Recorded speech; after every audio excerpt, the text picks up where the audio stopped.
Clear करवाऊंगा नवीन दुबे जी से आखिर। नवीन जी, है तो राजनीति ही, जो मैं एक धुर से, क्योंकि इसमें कुछ नहीं है ना। तो मैं ये नहीं कह रहा हूं कि किसने सम्मान दिया किसने नहीं। मैंने अपने ओपनिंग रिमार्क्स में बोला था कि समाजवादी पार्टी खुद, रामजी लाल सुमन ने भी कहा कि मैं ठेस नहीं पहुंचाना चाहता था। जब ये अटैक हुआ तो उसको एक अपर हैंड मिला, और अब लड़ाई सीधे दलित और पिछड़े। आप देखिए ना, पल्लवी पटेल खड़ी थी जी, मेरे पास है प्योर पाव भाजी का मसाला, प्योर पाव भाजी मसाला, पाव भाजी को टेस्टी बना डाला, सबका राजा आल प्योर मसाला। प्रायोजक हैं cancer healer centre, new beginning.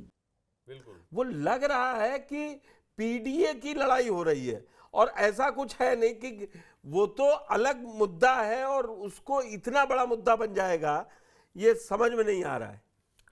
Pushkar जी, इसके कई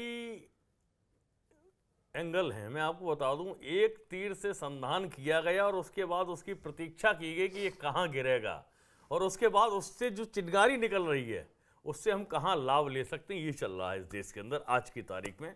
अब मैं आता हूँ रामजी लाल सुमन जी के बयान पर। एक सांसद हैं, सम्मानित व्यक्ति हैं, एजुकेटेड व्यक्ति हैं, ऐसा नहीं है कि 48 साल का कैरियर है, 26 लंबा साल राजनीतिक सांसद कैरियर बन गए उनका। थे भाई, तो इसी जनता पार्टी से बने थे। पहली चीज तो ये है कि आप यदि कोई सदन के अंदर बात रख रहे हैं तो आपको ये ध्यान रखना चाहिए कि आप थोड़ा सा इतिहास को पढ़ लेते। खानवा के युद्ध में बाबर को राणा सांगा ने बुरी तरीके से पराजित किया था, ये है इतिहास राणा सांगा का। और राणा सांगा जिनके शरीर में 80 घाव, ये कहावत है, 80 घाव होने के बाद भी युद्ध करने में सक्षम थे और युद्ध किए। ऐसी महान आत्मा को आप कुछ भी बोल दोगे और देश मान लेगा? नहीं मानेगा। दूसरी चीज आती है, अभी धर्मेंद्र जी आप कह रहे थे, ठीक है आपकी पार्टी का एजेंडा है, पीडीए आप चलाइए उसको, पिछड़ा, दलित, अल्पसंख्यक, आदिवासी जो भी आप चलाना चाहते हैं, लेकिन आप ये कहेंगे कि हम दूसरी सवर्ण जातियों को टारगेट कर लेंगे और ये सिंपैथी कार्ड खेल लेंगे। तो मैं आपको आज इतिहास थोड़ा सा याद दिलाना चाह रहा हूं समाजवादी पार्टी का। समाजवादी पार्टी की सरकार में, चाहे वो नेताजी माननीय मुलायम सिंह यादव जी की सरकार रही हो, चाहे अखिलेश जी की 4 बार मुख्यमंत्री रहे हैं, 3 बार मुलायम सिंह यादव जी और 1 बार अखिलेश जी, सर्वाधिक शोषण अगर किसी का हुआ है समाजवादी पार्टी की सरकारों में तो भाई साहब दलितों का हुआ है। इतिहास गवाह है, ये हमारे और आपके कहने से कोई बात मिट नहीं जाएगी, जुड़ नहीं जाएगी, ये सच है और इसको स्वीकार आपको करना पड़ेगा। अब आपको लगता है कि आपने लोकसभा चुनाव में अच्छा प्रदर्शन हुआ, कि भाई बहुत अच्छा वोट मिल गया, तो अब आपको लग रहा कि नहीं तब तो हमारा यही कार्ड चलना है, तो ये कार्ड चलना चलाइए, हम खुद आपके साथ खड़े हैं। प्रश्न इस बात का है कि अन्य जातियां जो हैं तो आप उनको क्या कहोगे कि भाई आओ रेल की पटरी पर लेट जाओ, अपमानित करेंगे आप? गलत है ना। आपने क्या कहा, मैं तो आपसे पूछ रहा हूं, कितने ब्राह्मण हैं इस देश के अंदर जो राजा रहे हो, बता दीजिए। और सम्राट अशोक कौन थे, किस समाज से आते थे? चंद्रगुप्त मौर्य किस समाज से आते थे? तमाम राजा रहे हैं भाई पिछले समाज से। आज की तारीख में आप कह रहे हैं कि दलितों को बारात में घोड़ी नहीं चढ़ने दिया जाता है, फिरोजाबाद का एग्जाम्पल है, पता कर लीजिए, आप ही के समाज के लोगों ने नहीं चढ़ने दिया भैया। उसमें कहां ब्राह्मणों ने रोका, कहां क्षत्रियों ने रोका किसी को कि भाई दलित घोड़ी पे चढ़ के नहीं जाएगा?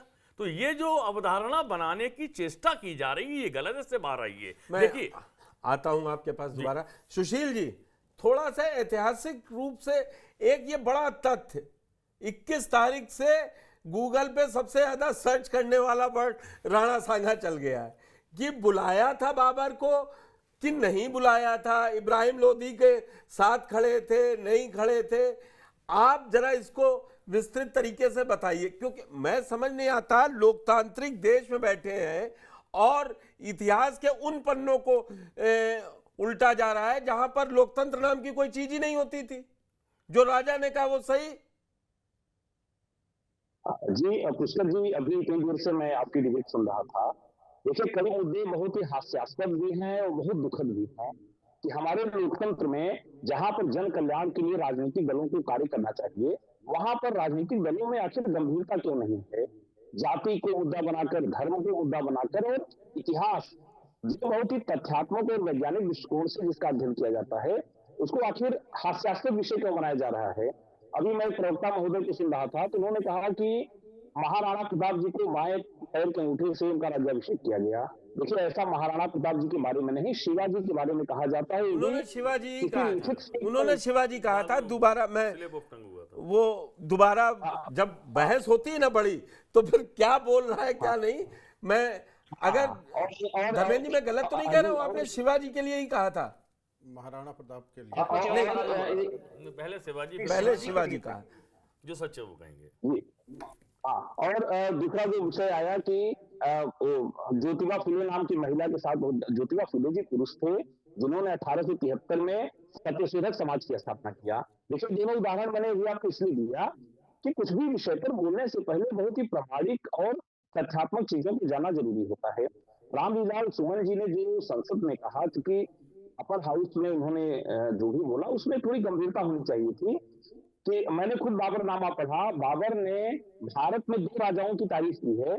पहला उस समय विजयनगर के महान सम्राट की कृष्णदेव राय जी की, और उन्होंने दूसरी प्रशंसा किया है राणा सांगा।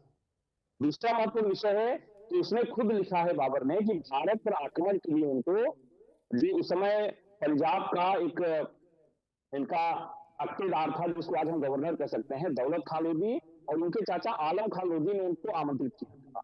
नहीं बात बताता हूँ कि अगर सुशील जी ये बताइए, उन्होंने गलत कहा कि नहीं कहा? ऐतिहासिक रूप से अगर आपसे पूछा जाए, असली बात है जो ये कि राणा सांगा को उन्होंने, जी देखिए किसी भी पुष्कर जी किसी भी ऐसे स्रोत में खुद जो बाबर ने तुझे के बागनी लिखा, उसमें कहीं भी वर्णन नहीं है कि राणा सांगा ने उनको भारत खाने के लिए आमंत्रित किया। और उस समय बाबर की जो स्थिति थी, खासतौर पे उज्बेकों से परेशान होकर उसने अपनी मातृभूमि छोड़ा, काबुल आया, और काबुल आने के बाद और भारत पर 4 आक्रमण पहले कर चुका था। वह हेरा के किले को जीत चुका था, उसके बाद उसने कुछ और किले में जीता, और उसका 5वां आक्रमण था पानीपत के प्रथम युद्ध में यहाँ इब्राहिम लोदी के खिलाफ। इसका मतलब यह है कि बार बार भारत की आर्थिक समृद्धि की बात करता है कि भारत आर्थिक रूप से बहुत समृद्ध देश है, जो सोने और चांदी की खान है, यहाँ पर बड़े पैमाने पर व्यापार है। तो बाबर ऐसी आर्थिक स्थिति उसकी गड़बड़ थी, निश्चित रूप से अगर कोई उसको आमंत्रित न भी करता तब भी वह भारत पर आक्रमण करता। और भारत पर आक्रमण करने के बाद जब वो काबुल गया, उसने काबुल के प्रत्येक निवासी को एक चांदी का सिक्का दिया, और उसने नारा दिया, अब काबुल की गरीबी हमारे लिए फिर नहीं, हमारा गरीबी का संकट समाप्त हो चुका है। इसके पीछे पुष्कर जी ज्यादातर आर्थिक संकट था और उज्बेकों का संकट था, जिस प्रकार से उज्बेकों के कारण अपनी मातृभूमि को छोड़कर आए। समरकंद उस समय का नाम था, और उसको अपने घर पे भी बड़ी चुनौतियां मिलना शुरू हो गई थी बाबर को।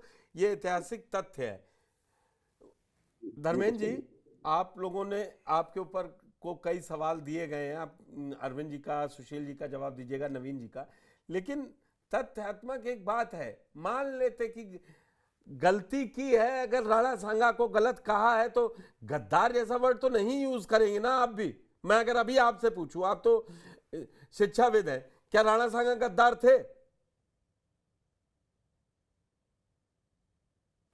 अनम्यूट कीजिए अपने को, अनम्यूट कीजिए, मैं बता रहा हूं, मैंने बताया ना, भारतीय जनता पार्टी के सांसद, इसलिए अभी की बात कर रहा हूं, सुब्रमण्यम स्वामी ने बोला मोदी गद्दार हैं और डरपोक हैं चाइना के मसले को लेकर के। यही समस्या, सवाल मैं 2 शब्दों में पूछा, राणा सांगा गद्दार मानते हैं आप?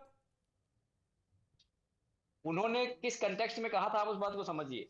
मैं पूरा सुना दूंगा के कंटेक्स्ट में उन्होंने कहा था, अब सुन लीजिए, मेरी बात सुन लीजिए ना। इतिहासकार के कंटेक्स्ट में कहा था, और उन्होंने बताया था कि जब इब्राहिम लोधी को लगता था इनको कि हम इसको हरा नहीं पाएंगे, तो उसके कंटेक्स्ट में फिर अकबर से उसने कांटेक्ट किया था, समझ रहे ना। तो ये जो इतिहास का जो कंटेक्स्ट है, उसको आप जिस शब्द से कह सकते हो, शब्द का इस्तेमाल सही करना चाहिए, कोई दो राय नहीं है। शब्द का इस्तेमाल सही करना चाहिए, इसमें कोई दो राय नहीं है। लेकिन भारतीय जनता पार्टी का भी आपने रघुराज सिंह का बयान सुनाया था, रघुराज सिंह का बयान अब आप करते रहिए राजनीति, आपकी डिबेट में सुनाया गया।